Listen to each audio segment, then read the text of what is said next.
The roe rut can be as unpredictable as the weather. Sometimes the heat is on, other times the squeak of the butterlow call mimicking the call of a roe kid is just a distraction from an evening's feed. Roy is impatient to get on as torrential rain and localised flooding delayed David. They're burning daylight. It's definitely evening now. I did actually invite you out this afternoon. I did actually invite you out. I invited you out this afternoon, but David, in his, well, I don't know what that is. Executive saloon. Really? Executive? I think you're overstating. So, yes, in your little car. Couldn't make it through the roads, could you, David? No, it was a little bit flooded and he didn't want to go through the puddles. So we are now an hour and a half late starting. I did turn up here and yes, we did have a little bit of rain, but there were bucks rutting everywhere. Literally 200 yards behind where David is at the moment. There was a fantastic buck. It would have been. Rain. I can hear thunder in the distance. There is thunder in the distance, and that is just the precursor of what is about to come. And now it's about to pee down again. If you got here on time, we could have shot two bucks, and we could have been having tea and tiffin by now. But no. So it's time to don the hat because I do not want a wet bald head. And are you going to jump in, and we'll go and see if we can find something. The first call catches the attention of a doe and buck. The doe is limping badly, so what do you do?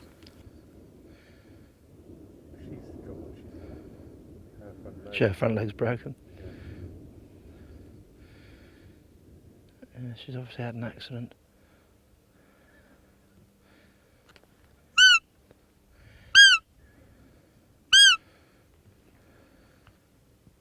That's a difficult call actually with her because she could still recover. Well, not necessarily recover, but she could still raise her fawns if she's still got dependents.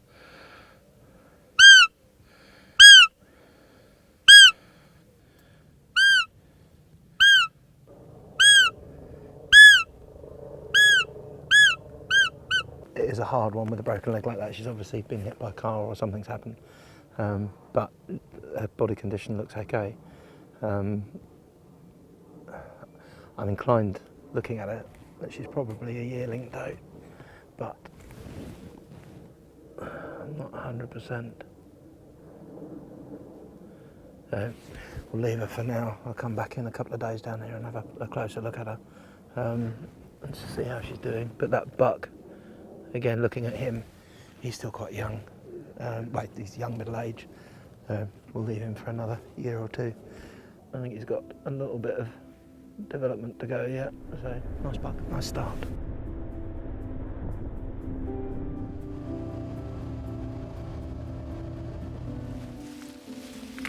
Roy has already been out enjoying the spectacle of the rut and its unpredictability.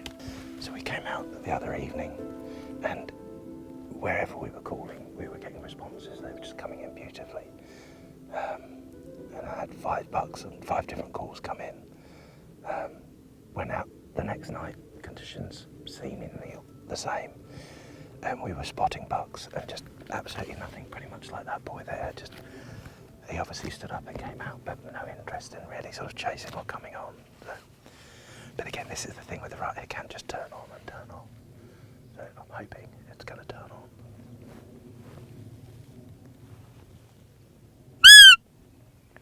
Here we go. Somebody's coming out to have a look. Oh, man, Jack.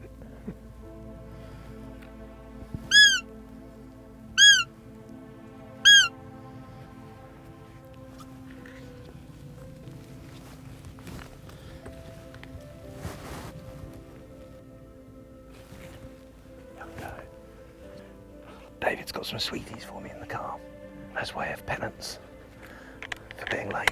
So I'm going to go get some peanut M&Ms, recharge. Guess which M&M Roy goes for? I'll have the blue one. Yes, the inner diva chooses blue. Maybe the green one. And those.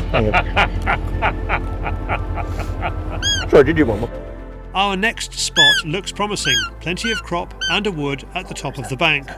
The call catches the attention of a doe. Then a young buck comes into play from the far left. There we go. Perfect.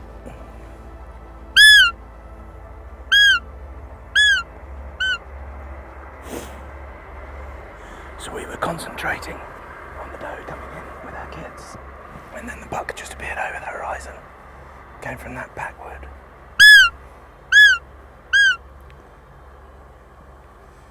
See how close we can get him.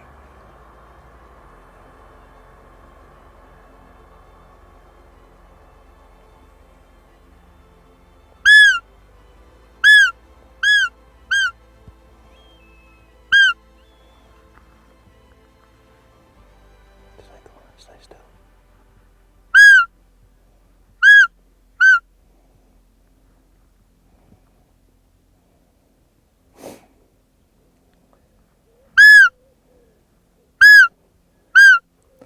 We're going to try and get him a bit closer because David doesn't want to have to carry him too far.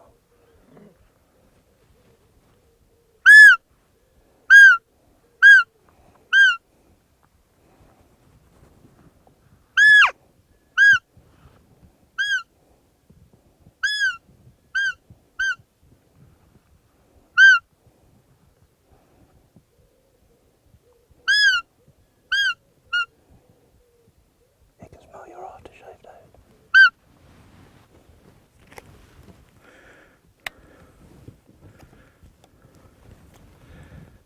You want him?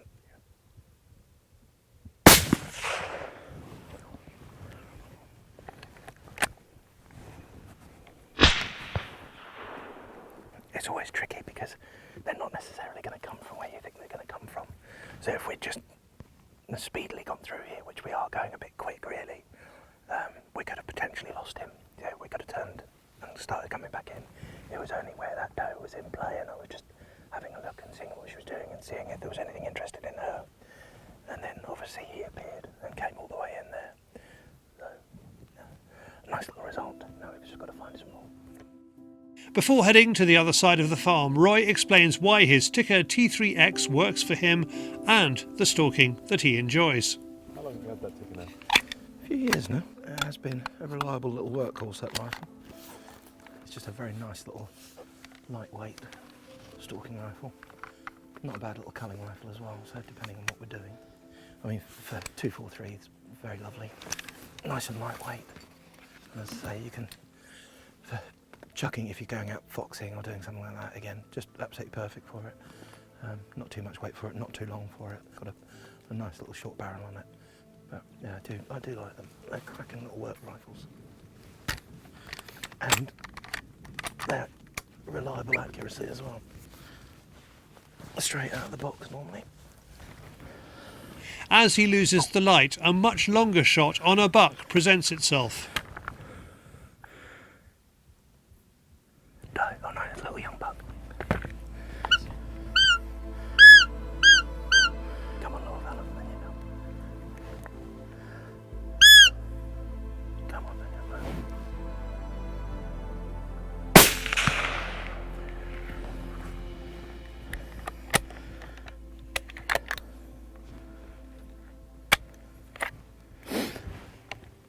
I think he'd just been chased off by that bigger buck, which is why he didn't want to come up. He was just sort of circling around, but didn't want to commit to come back up here because he knew the big boys were out in the field. So, but yeah, that couldn't have worked out any better. So where were you holding it? If you were, I mean, we've done an animal that's probably 80, 90 yards, and you got one that's well over 200. I mean, with the 243, they are fairly flat. I think that was just on or just over 250. Normally zero, about an inch high at 100. So yeah, with that I just brought it up an inch or two above my normal aiming spot. So that was absolutely spot on for that range. The postman has delivered once again, powered by blue M&Ms, Tikka rifles and Sacco ammo. For more information about the Tikka T3x in all its calibers and configurations, go to sacco.global/Tikka.